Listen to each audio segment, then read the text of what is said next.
चढ़ल फागुन के मौका उठेला घर से बाहर तू भोरे के गेला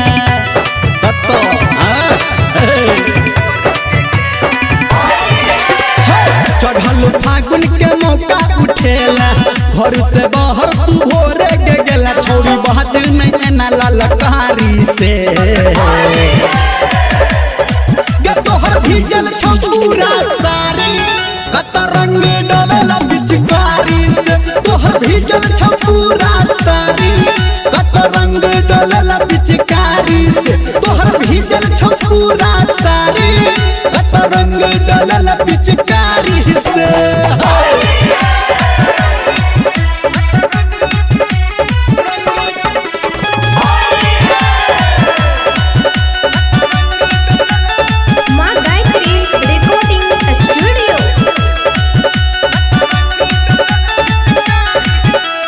होठ में लाली घसल छो आँख में काजर बहल छो गालू पे गजब निशानी के तोरा दिलवा में डर फैसल छो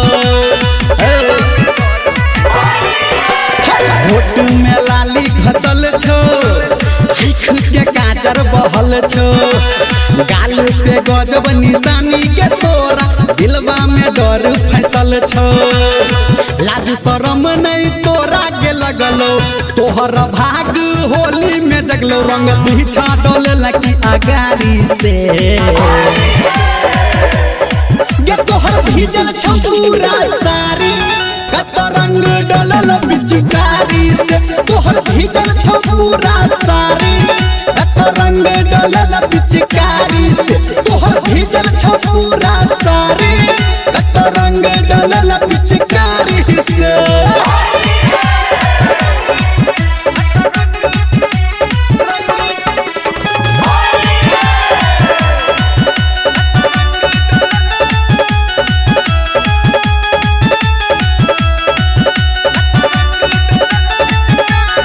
गे तोरा देह में लागल छौ गरदा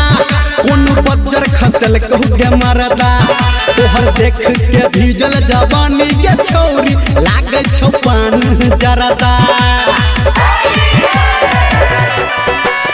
देह में लागल छौ गरदा कोनो बज्जर खसल कहू गे मरदा तोहर देख के भीजल जवानी के छौरी लागे छौ पान के जरदा सच कहो तोरा छौरा निरमलिया राइटर सन टू के एहन बेरिया छौरी गेल रही पूरा तैयारी से गे तोहर भीजल छ पूरा सारी कत रंग डोलेला पिचकारी से तोहर भीजल छ पूरा सारी कत रंग डोलेला पिचकारी से तोहर भीजल छ पूरा सारी कत रंग डोलेला पिचकारी